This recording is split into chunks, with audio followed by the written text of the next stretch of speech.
fake pastors arrested for $28 million Ponzi scheme. And I can't tell by looking at this guy. I want to say, I can't see, I don't know if you can see, but it's three dudes, and they're young dudes too. Three dudes stole $28 million, and I didn't realize that the church is a hotbed for con artists, not just, you know, maybe some of the men of cloth, but con artists look for church people to con. Look for the pastor, look for the rabbi. They have been conned. They have had credit card fraud, stealing from the church. So these dudes here, 3 Maryland men were arrested and charged for wire fraud, securities fraud, money laundering. Dennis Mubungi, Jaylee, John Erasmus Frimpong, Arlie Ray Johnson posed as fake pastors to gain the trust of many churchgoers and allegedly preyed, P-R-E-Y-E-D, on their victims with false hope of financial security. And that reminds me about that lotto that one person won in Chicago, and all these people, I saw people just lying outside, like wrapped around the stores to buy lotto tickets, and one person in Chicago got that ticket. And I just pray that it is a family that really need, or it was a pool of people like at a school district, fire department, police department, hospital. Okay, so let me get back to this. FBI agent in charge, Jennifer Boone, said they used the victims' hard-earned money for luxury cars, private jets, family vacations, while the victims ended up with false promises and empty hopes. Can you imagine that? Jaylee, Frimpong, and Johnson allegedly scammed around 1,200 investors out of $28 million, including but not limited to nurses, accountants, engineers, car dealership managers. NBC later reported that Jolly presented himself as a pastor who was also an expert trader and self-made millionaire. When I hear someone say self-made millionaire or millionaire in general, you tend to trust them or think that they're legitimate because, hey, you got money. You're not going to steal from me. I can learn from you. You're going to teach me. You're going to show me how I can be a millionaire. So I could kind of see these people falling for this trap. The lawsuit states Jolly preached at local churches. You know the saying, the devil does go to church. You know the saying, okay? He preached at local churches, including the church Frimpong attended. So one of the little con artists did go to church and solicited investments from parishioners during church services. Now, who was the pastor at that church? Johnson, a confessed Christian minister, overlooked and participated in similar actions. Frimpong also posed as an expert trader in cryptocurrency markets and foreign exchange markets while preaching at different churches.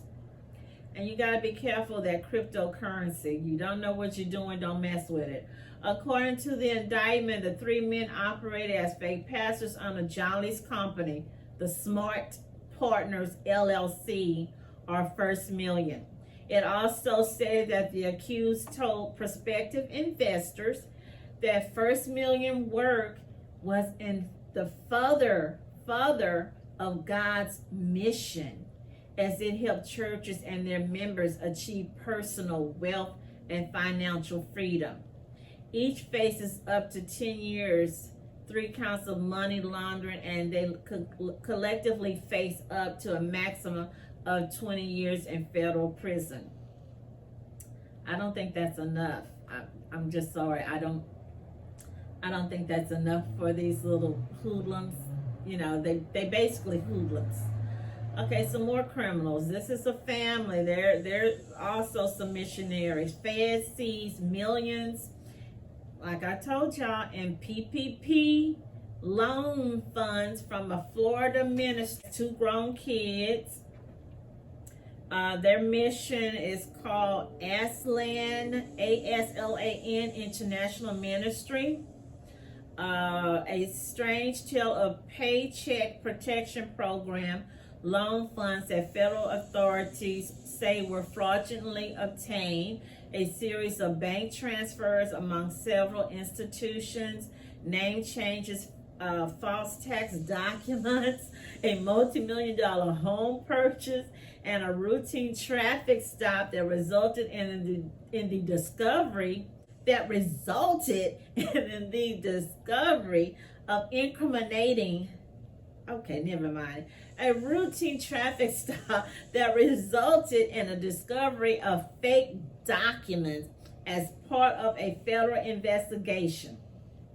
Now, all this mess happened in September 2020. The federal government seized over 7.6 million assets as part of a civil forfeiture proceeding by the United States Secret Service for money laundering and bank fraud offenses.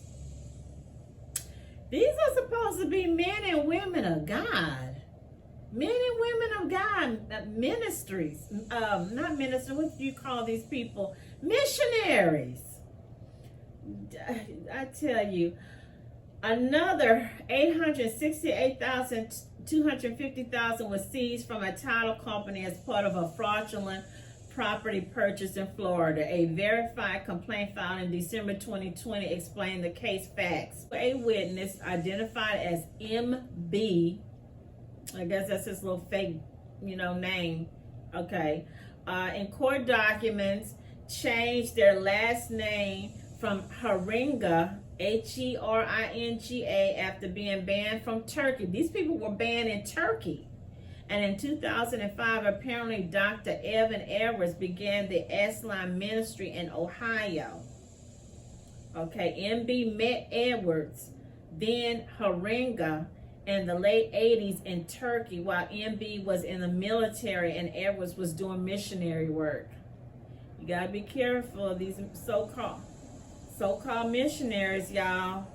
They found a whole bunch of them down there in these little African countries, molesting and raping these little kids, and they also do it in little Asian countries as well.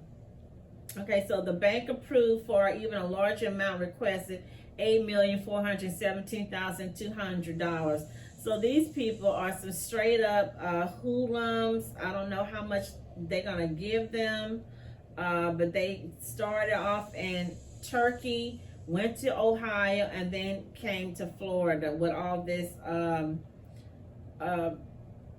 ministry thuggery, fake pastors, fake men and women of God, scamming people, scamming innocent people, and then using the PPP loans. Okay, here's some more frauds. This guy wrote a book, this investigation on frauds, and I thought that was interesting. He's saying here, he conducted, what's this man's name? His name is Stanley Seat, and it's called God's Money is Now My Money. God's money is now my money, okay? Why houses of worship are victims of fraud. Why are houses of worship? Because the people in the church, many are sincere. They want to think that anybody that will come in there would not have the audacity to lie and to trick them. You don't expect that. Okay, so here he's saying houses of worship are havens for fraud, right or wrong. The author describes how church workers' erroneous thinking leaves them particularly vulnerable to fraud and what congregations can do to deter fraudsters. And in one of the stories that, I mean, I shouldn't say it, some of it seemed kind of funny. I'm just going to read some of them, how he's showing how people just help themselves to the church stuff, basically. So he's saying here, pastor's new fraud startup. He's talking about one story here where a pastor used his church credit card for personal expenses to withdraw cash. And I think we all heard of that. He's talking about another one, a treasurer, bogus vendors and the custodian, how the volunteer church treasurer had created false invoices for vendors, and how they were cashing checks, and some of them were even taking the church equipment and stuff and pawning it, and doing false police report, and then claiming insurance and all that kind of stuff. Here's another one where he talks about the treasurer is helping herself. A volunteer treasurer has signatory authority over the fund money that's supposed to go to the less fortunate, but didn't tell the pastor who she was giving the money to from the fund. When the pastor requested money to cover someone's rent, church officials realized the fund was depleted. Okay, so she was paying her rent with that. Okay, here a large church supported a new church across the street down the way, so they would send the ushers to take the money to this church. So church ushers would collect money from the larger congregation and walk it across the street. Okay, one of the ushers was skimming some of the cash and stuffing it in his pocket. The larger church didn't know that the usher had been convicted of petty theft. That reminds me of a story one of my cousins that lives in California told me a while back, that she was I'm not gonna name the church. She was a member at a big mega church in California, and she was saying how they had an usher, and when they would take the collection, no, it wasn't an usher. I take it back. And I wouldn't do that. I don't know why would a church do that. Again, you trust your members. So when they would pass the collection, they would put the money up. The man was helping himself to the money. He would make sure he would be the last one in the church to leave. And thank goodness they had a video camera, and they caught him on video helping himself to the church offerings. Okay, here's another little team. This is my last one. Fake pastors, church pastors. This is a middle-aged couple. This was here. I saw this on Euroweb. 2 California pastors face up to 20 years in prison for a $14 million loan fraud scheme. And these are older, middle-aged people. The man, his name is Staccato Powell. He's 62. The woman is Sheila Quintanilla. She's 67.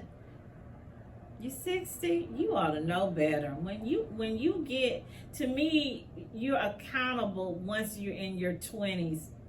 I'm going to try to do a little leeway for the little teens, the little preteens, the kids in the upper teens. But when we get people doing this stuff and you're in your late 20s, 30s, you got kids, you in your 50s and 60s, you're accountable. You know better.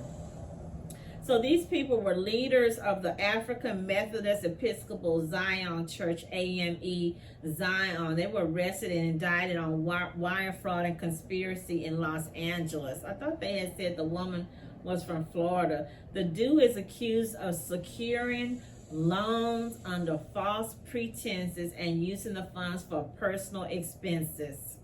Authorities allege the two took control of congregations' properties and used them to secure loans to benefit themselves in a scheme that ran from around October 2016 to July 2021. That's wow. That's like what, about 3-4 years.